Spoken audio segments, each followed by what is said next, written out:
Welcome to the Kinder Talk podcast, a place for kindergarten teachers to find support, glean knowledge, and share experiences specific to kinder.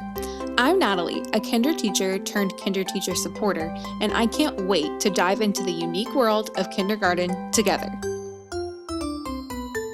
Hello, everyone, and happy fall. I hope everyone is having a wonderful October and that your classroom is full of pumpkins and apples and all those warm, fuzzy feelings. As we are a bit into the semester, I thought it would be a great time to discuss one of my favorite topics in kindergarten, play-based learning. As kindergarten teachers, play-based learning is such an exciting topic because I believe we are seeing a swing back to a lot of the play-based learning practices, but it also can be really overwhelming because our schools are not necessarily set up for play-based learning practices within our classrooms.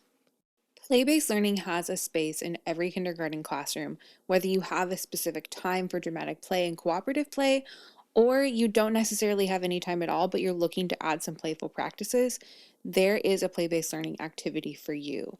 So today I'm hoping to talk through a few ideas to help implement some play into your classroom that will leave your kids more cooperative, more joyful, and your classroom a more happy environment.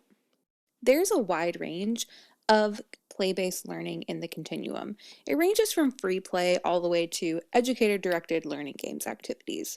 Today, I want to talk more about things that are a little bit more educator-guided because I found them to be a little bit more realistic when adding in simple practices to promote play in my classroom. The first idea that I want to talk to is probably the easiest to implement, and that would be adding songs to your everyday lessons to add more movement, rhyming, and music to your classroom.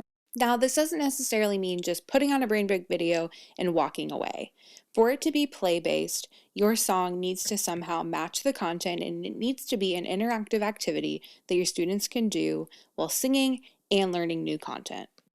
A great way to do this that is low prep is to actually replace one of your maybe brain breaks that you turn on a YouTube video and walk away with doing a guided song. And there are so many fun guided songs for fall. One of my favorite is 10 Little Pumpkins. We have a wonderful 10 Little Pumpkins resource link that I will post in the show notes, and students will practice their counting, and it's fall themed.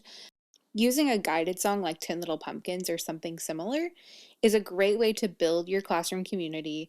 It's an easy thing to do during your morning meeting, or maybe you just break for a 5-minute circle time when kids are getting a little bit wiggly, and it's a great way to implement more play and movement into your classroom. Oftentimes, I think that we as teachers believe that we need to have some perfect Pinterest farmers market cart that we have all these little stations that our students are going to, and that is play-based learning, when in reality a lot of times it can just be a 5-minute activity that you add to your day that increases play and more joy in your room.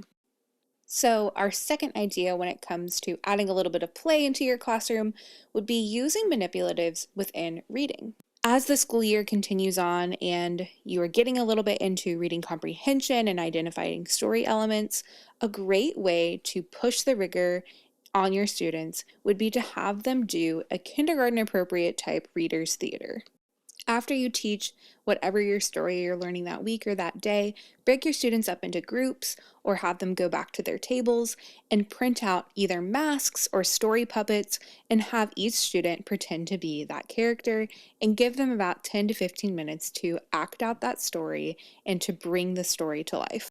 As much as I love a story elements printable that you can draw pictures and label and push that writing, doing an activity like this where you can bring the story to life and have your students act it out and bring a little bit of play into your reading, your students will most likely remember that story way longer, and it's so much more fun.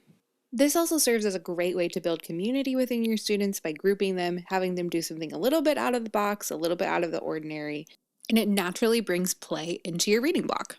I will post a link to some awesome puppets and story elements masks in the show notes to give you some ideas on different stories that you could try this out with so you can give it a go. The last idea I want to talk through when adding playful practices into your classroom would be creating playful centers with things that you already have in your classroom so you don't have to go out and buy these big dramatic play sets, finding things that your students can use that you already have. In my kindergarten classroom, we spent the last 15 minutes of the day before pack up and snack in centers groups that were focused on cooperative play. We didn't have any big dramatic play stands. We didn't have dress up. We didn't have anything like that. We simply wanted the students to be able to have that free play, non-educated, guided, and have some time with their friends to build those social emotional skills, build those cooperative play skills, and it served as a great playtime as well. Some examples of the stations that we had were a math manipulative block station, literally just the blocks that we used during math time. We would get them out, students would build whatever they wanted, kind of like Legos. We also had a few bins of play food. We didn't have a kitchen, but students were still just as thrilled to make little things and bring them to me and just let their imaginations run wild. We had a dry erase drawing station where students could finally draw whatever they wanted on our dry erase boards and share with their friends and make projects together, which was super fun. And we also had a puzzle station that I had gifted to me, all these really old puzzles, but they loved it and they were able to do it either at their desk or they could do it with their friends and they could just choose to have that free playtime. You will be amazed at how your students will just completely grab on to whatever you offer them to play with, and their imaginations will run wild. I loved having this time at the end of the day, just that 15 minutes where students could have that free play time. I didn't have to go out and buy anything. I just got really creative with what I had in my classroom, and you would have thought that they had just gone to the toy store. They were so excited with all of their options. Play-based learning, although it seems intimidating, does not have to be. I hope that this has given you a few ideas on how to add some simple play-based learning practices into your everyday. If you have play-based learning in your classroom or school and you have some amazing ideas, or maybe you do things a little bit differently, please add some comments below to share how play-based learning looks in your classroom. I hope that adding some play-based learning practices in your classroom can help get you through that mid-semester slump. We're almost to the holiday season, and I think that adding in some play will just help facilitate some great times in your kindergarten classroom that your students will never forget. Twinkl has some great print and play activities that you can just print out, laminate, or cut out and let your students run wild with. Check it out at twinkl.com. We have a whole dramatic play section under the kindergarten tab, and you will find some really amazing goodies there. Make sure to check out all of the kindergarten resources on twinkl.com. Unlimited resources for $5 a month. You can't beat it, and you only have to look in one place. This podcast is proudly produced by Twinkl. However, please bear in mind that the views and opinions expressed are those of individuals and may not represent those of Twinkl.